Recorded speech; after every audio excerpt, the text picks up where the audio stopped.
I was standing in my own kitchen, barefoot on cold marble, watching my husband delete messages from my sister. He didn't know I was behind him. And in that silence, something inside me broke forever. My name is Alina Carter, and before that night, I believed I had the safest life imaginable.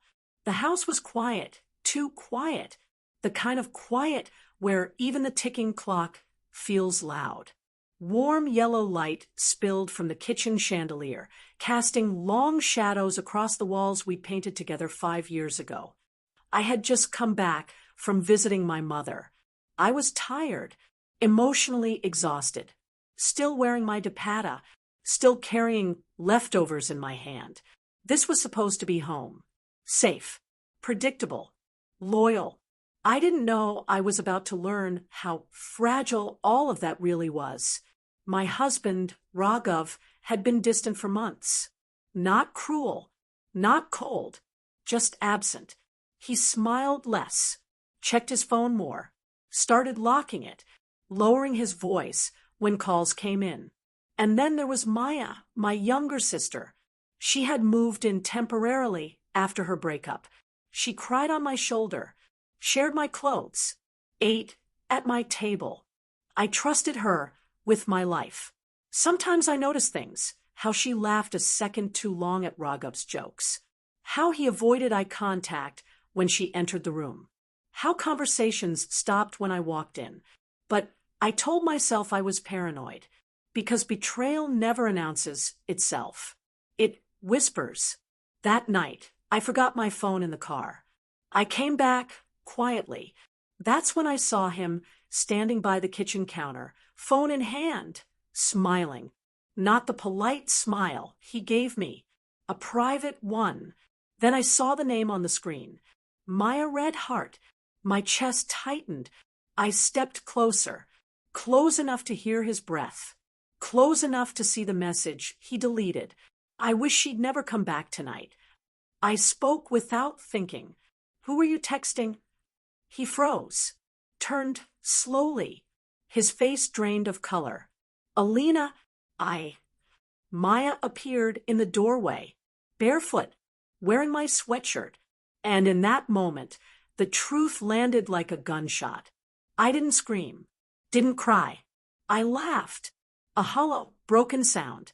How long? I asked. Neither answered. That silence was louder than any confession. The house erupted. Maya cried first. Raghav tried to explain. It just happened. It didn't mean anything. You weren't around. I stared at them, two people I loved more than myself, standing together. Defensive. United. I asked Maya one question. Did you ever plan to tell me? She looked down. And that was my answer. That night, I slept in my car. The next morning, I checked our joint account. Half of it was gone. Transferred to an account I didn't recognize. I later found documents in Raghav's office drawer, property papers, loans taken in my name. My betrayal wasn't just emotional. It was financial, strategic, planned. That night, I didn't sleep. I sat on the edge of the bed in the guest room, staring at the wall as memories replayed like a cruel film loop. Every family dinner, every festival, every moment Maya had cried in my arms, calling Raghav Bia in front of relatives. The word felt poisonous now. Around 3 a.m., I heard whispers, their voices, low, careful, intimate. I pressed my ear to the door. I told you she'd figure it out eventually, Maya said softly. Raghav sighed.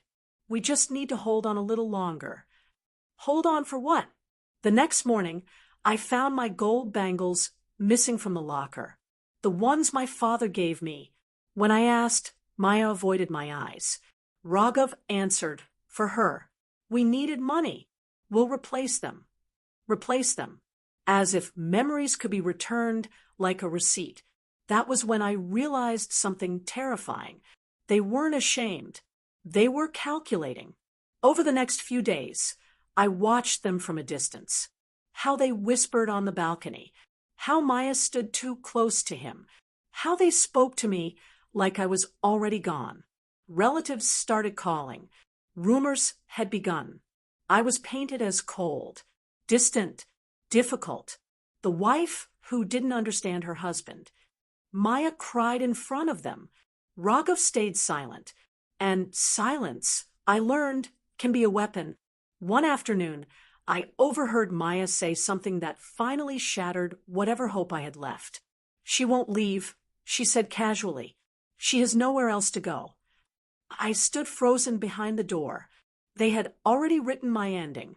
That night, I packed a small bag, just essentials. As I zipped it shut, my hands were steady, because grief had turned into something sharper. Resolve. They thought betrayal had made me weak.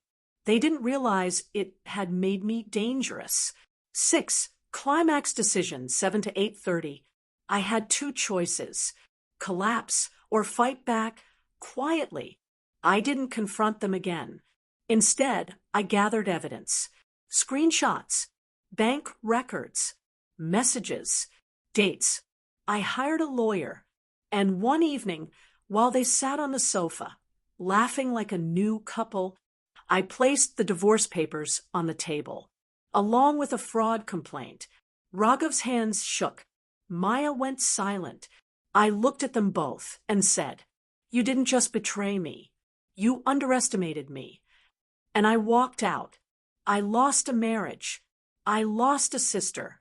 But I found something else: clarity, peace, strength I didn't know I had. Today, the house is quieter, but it's mine. And when I look in the mirror now, I don't see someone abandoned. I see someone who survived. Some endings are painful, but necessary. I finally learned that loyalty is louder than family. If you were in my place, tell me, what would you have done? If this story moved you, please like, share, comment, and subscribe to the Reddit Diaries. Help us reach 1,000 subscribers. Every single one of you matters.